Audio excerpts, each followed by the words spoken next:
잘라냈겠어? 뭐 이런 생각. 막연하게. 예, 이제 이런 것들이 있을 수 있거든요. 그래서 구체적으로 회의 과정에서 어떤 내용들이 나왔었는지 예, 이런 것도 좀 살펴보고요. 예, 그리고 그야말로 뭐 이 3.1 운동 이후에 3.1 독립만세 사건 이후에 예, 무단정치에서 이 문화정치로 바꿨다고 얘기를 하지만 실제로 조선총독부의 그 총독 면면을 보면요, 군인 출신 아닌 사람이 단 한 명도 없습니다. 맞습니다. 군인이 와서 문화정치 했습니다. 그거 맞나요? 그리고 그걸 그렇게 인식하도록 하는 우리 교육계에도 그 말이 맞는가요? 아니라고 보거든요. 실제로 2003년도에 동북공정 문제 터졌을 때, 그냥 자연스럽게 이렇게 시작하겠습니다. 동북공정 문제 터졌을 때, 저는 한편으로 굉장히 동기하고 막 화가 나고 했지만 한편으로는 다행이다 싶은 게 있었어요. 뭔데요? 왜냐하면 그때 동북공정 문제가 KBS에서 딱 터져주니까 갑자기 우리 역사에 대한 국민적 관심이 엄청나게 높아졌어요. 아, 이때 진짜 바른 역사 알려야 될 기회가 되겠다. 이런 생각을 했었어요. 그런데 실제로 어떻습니까? 막 들끓어 올랐지만 얼마 안 가서 또 시들해졌고요.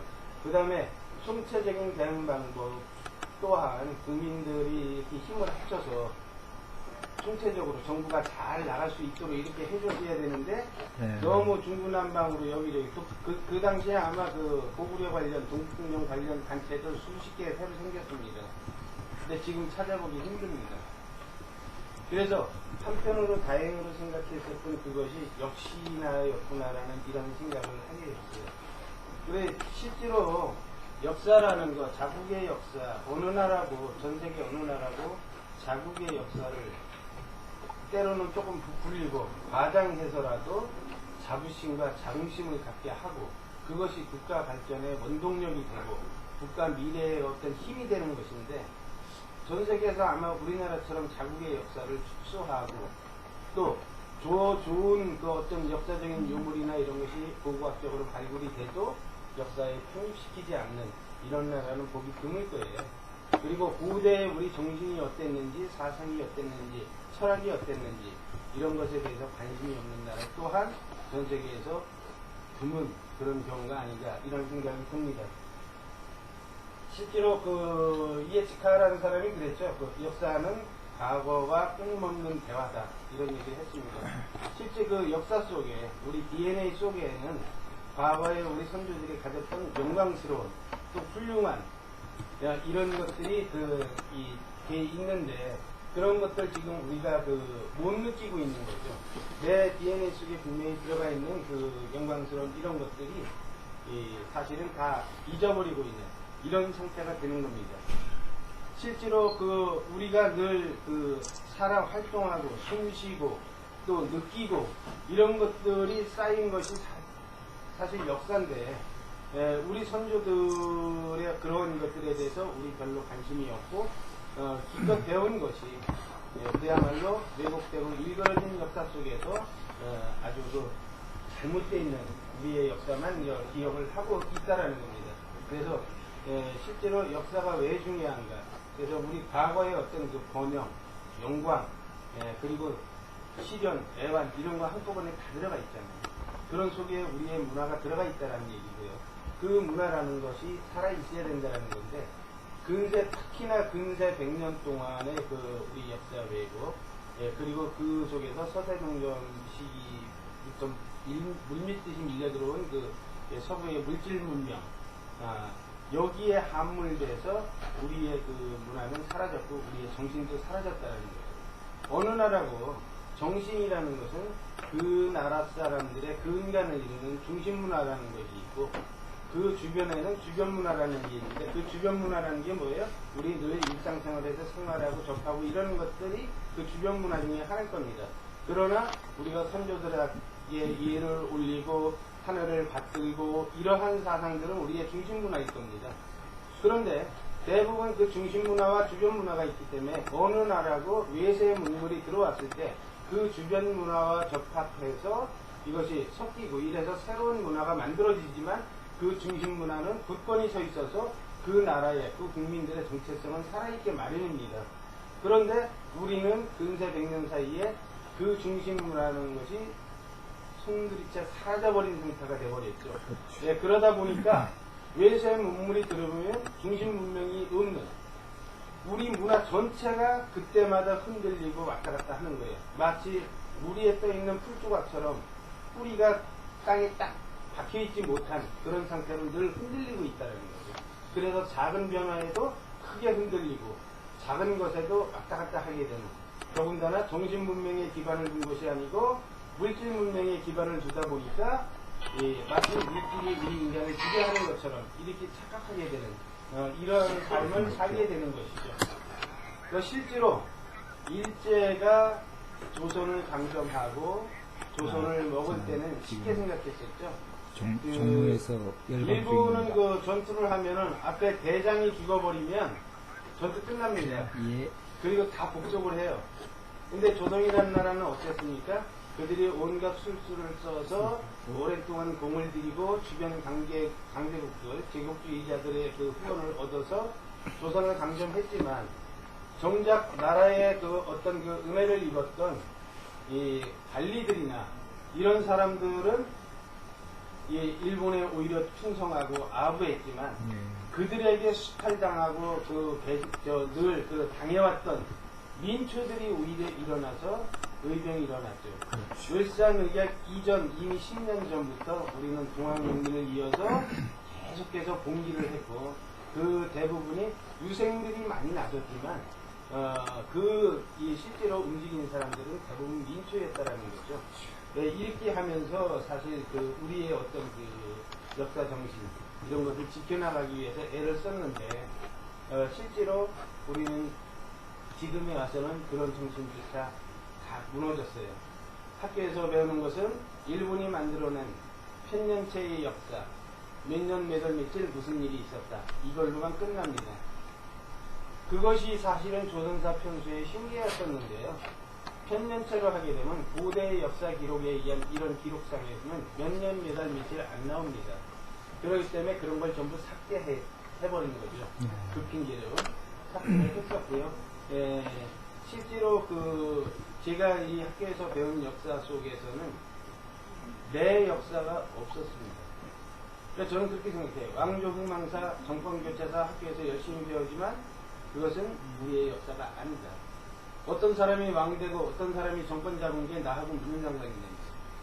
진짜 우리의 역사를 제대로 알려면은 우리 할아버지의 할아버지의 할아버지가 어떤 사상과 철학을 가졌고 또 어떤 문명을 가졌었는데 그것이 어떤 이유로 발전하고 혹은 소멸하면서 현재에 이르렀느냐.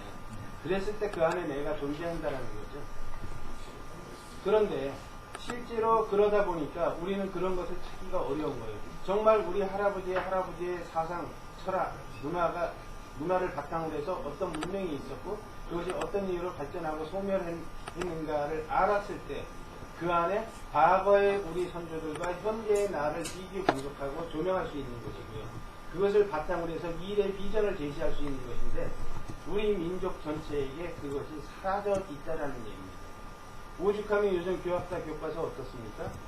독도는 영토 분쟁 지역이다 이렇게 기술해 놨습니다. 그것이 한국 사람이 쓴 책 맞나요? 일본인 봐도 못하죠. 안중근은 이토 히로부미를 살해했다 이렇게 했습니다. 살해인가요? 처단한 거죠. 그렇죠. 결국은요, 요즘 인터넷에서 한참 유행했던 18년 전에 왜 안중근 동영상이 있습니다. 일본 방송국에서 안중근 프로를 45분 동안 방영을 했는데요. 그 내용이 한국 교과서에서 가르치지 않는 안중근이 이토 히로부미를 살해한 15가지 이유, 이것까지 정확하게 다 나옵니다. 그리고 그 내용 속에 일본 사람을 대상으로 해서 일본에서 방영한 일본 방송에서 그 당시에 일본 간수장이나 헌병이 그 사람들이 죽을 때까지 안중근을 위해서 기도했다라는 이런 내용까지 다 방영을 해줬습니다. 어떤 면에서 보면 우리 교과서보다 훨씬 훌륭한 그러한 그 교과서다 하는 이런 생각을 할 수 있습니다.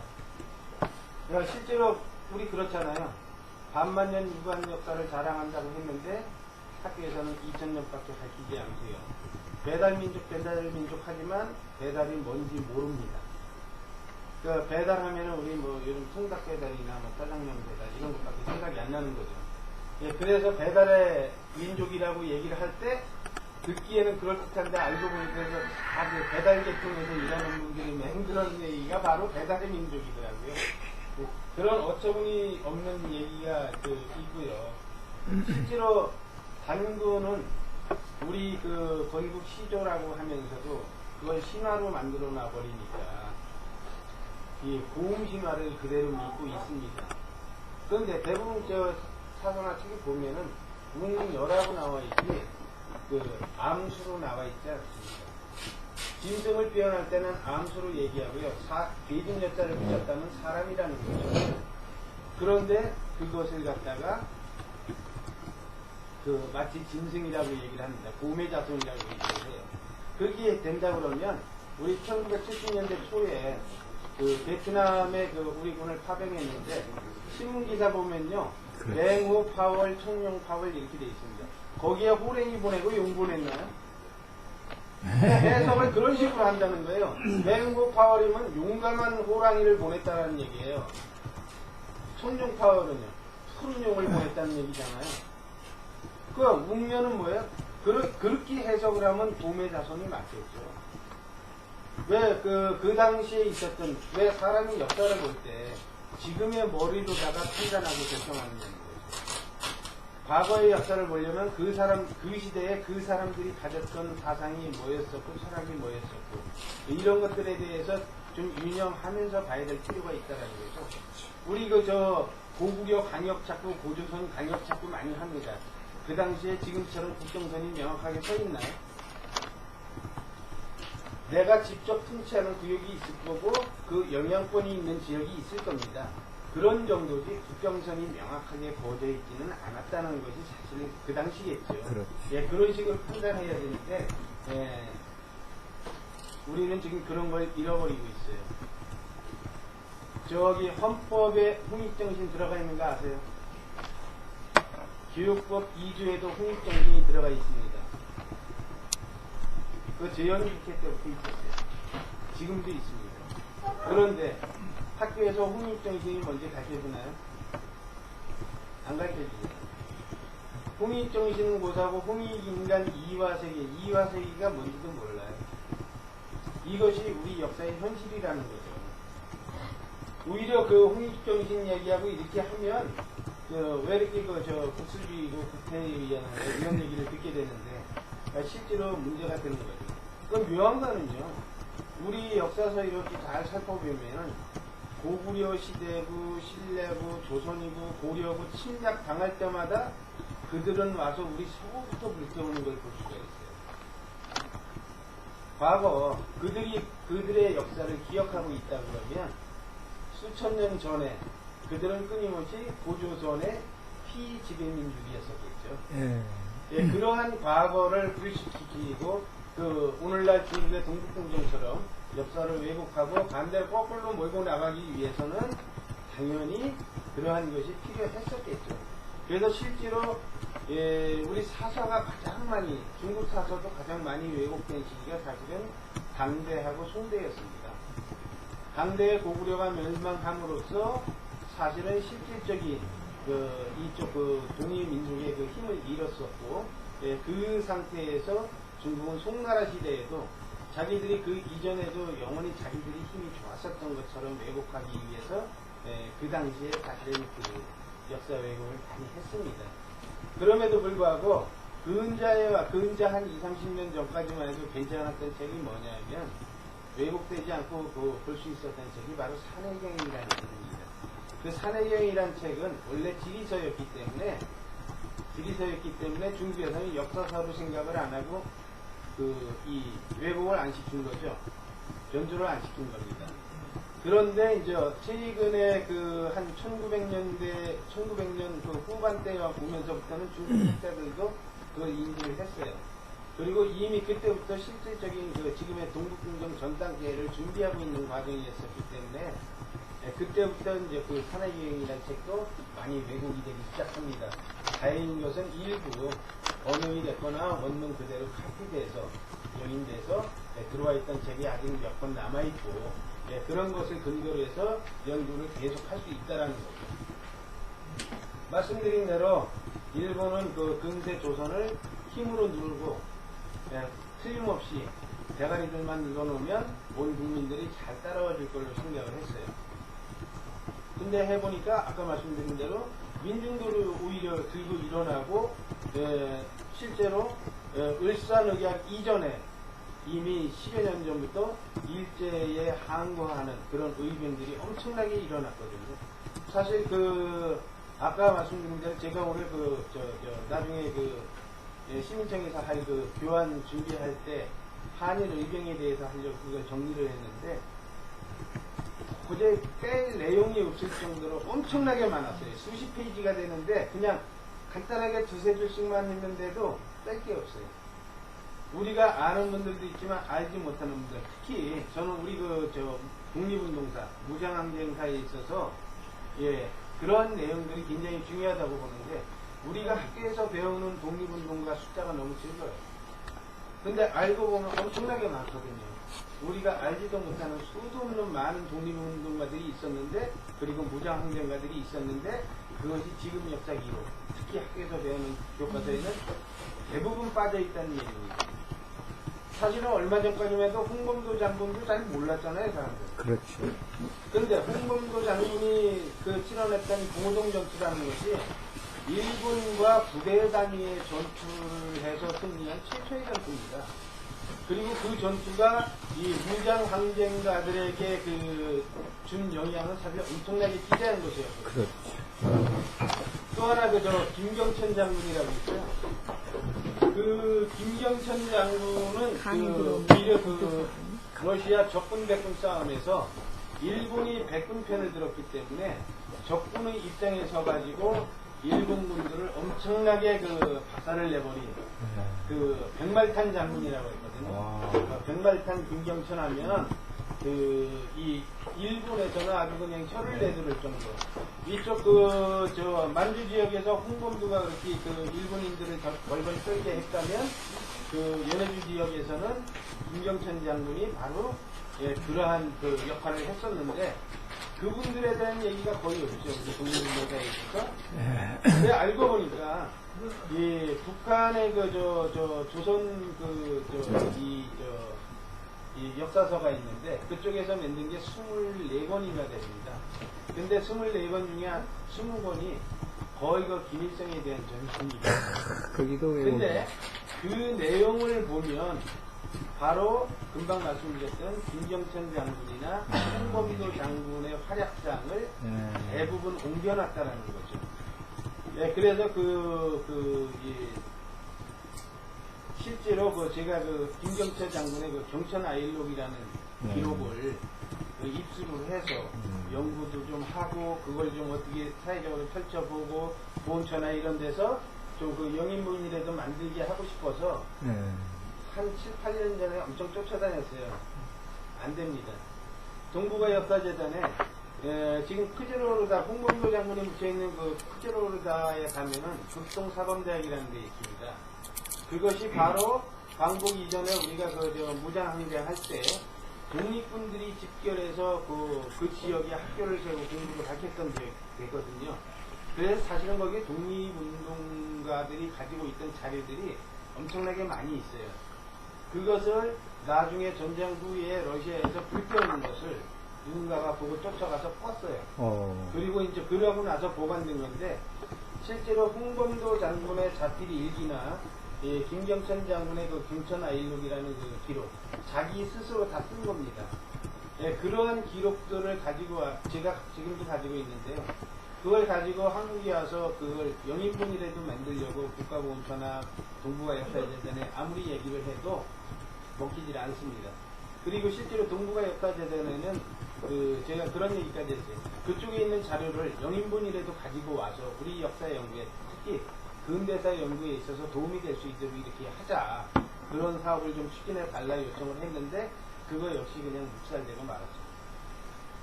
실제로 그랬죠. 이 일본이 그 조선 사람들이 그렇게 하다 보니까 이 사람들은 그냥 힘으로만 눌러서 되는 것이 아니고 정신을 말살해야 되겠다. 이런 생각을 가지고 그 첫 번째 단계로 전국에 있는 우리 역사서들을 걷어들이기 시작합니다. 가정집에서도 걷어들이고요, 상교에 가서 걷어들이고, 하여튼 있는 대로 없는 대로 다 걷어들입니다. 그리고 심지어는 내놓지 않으려고 하는 선비들이 있으면 총칼질이 되고, 또 그 다음에 이거 연구하고 나면 갖다 줄 거다. 이렇게 거짓말을 해가면서 걷어들이죠. 무려 23만 8천 권이었습니다. 그거 단 한 권도 돌아오지 않았고요. 그리고 그걸 태우는 데만 일주일이 걸렸다고 합니다. 일설에는 그걸 태울 때 그 태운 사람이 조선사 편지에 촉탁으로 있었던 이병도라는 얘기가 있는데 그건 전혀 확인이 안 돼서 사실은 모르겠어요.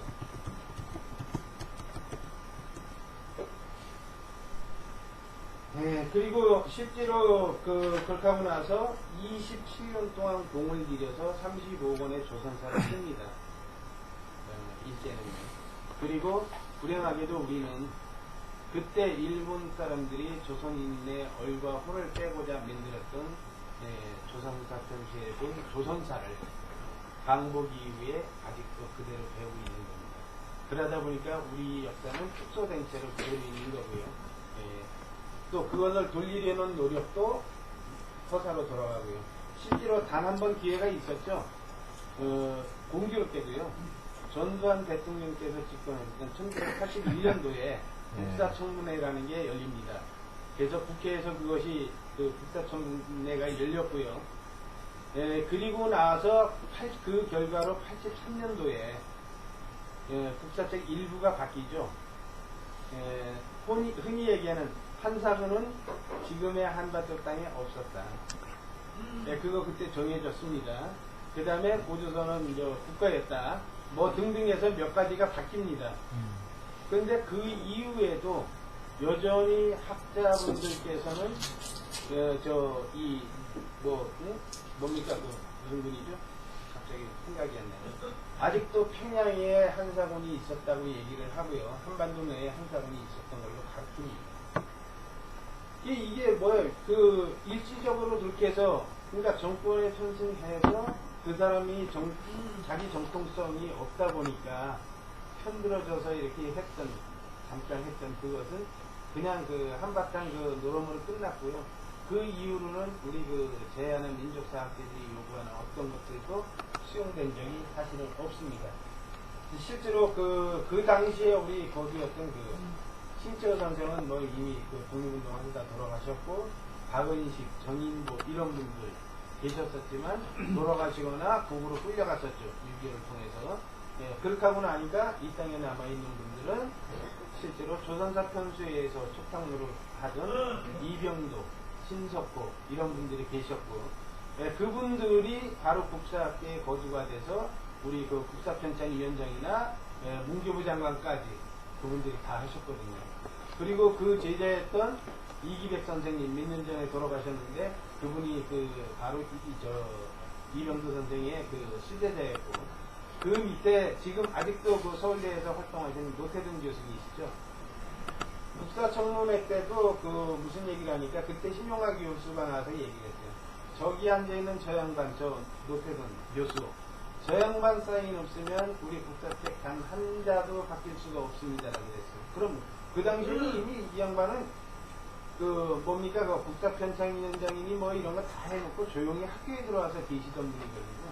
그러니까 실질적으로 뒤에서 대부노릇을 하고 있었다는 겁니다.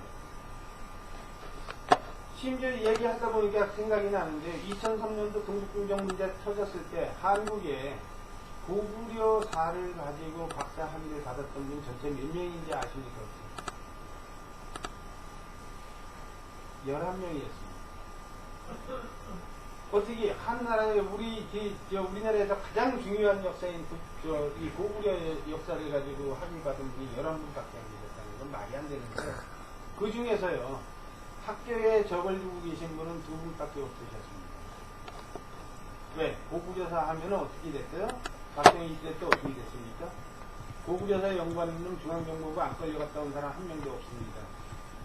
왜냐하면 한국은요 신라 정통론을 이어받았고 고구려는 고구려 정통론을 이어받았다고 해서 고구려를 연구하면 북한 빨갱이라는 거죠. 그 당시 그랬습니다. 이런 얘기를 하면 일반 시민들은 믿을 수가 없다고 얘기를 해요.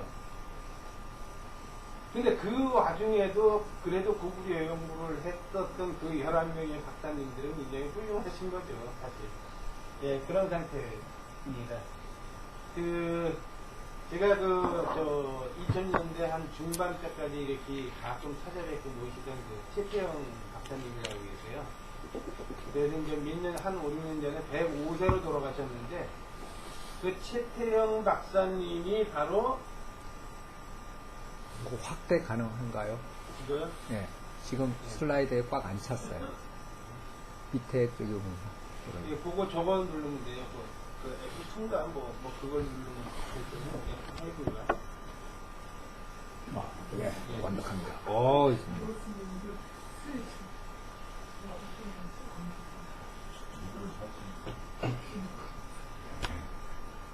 근데 그 최태영 할아버지는 원래 법학자십니다.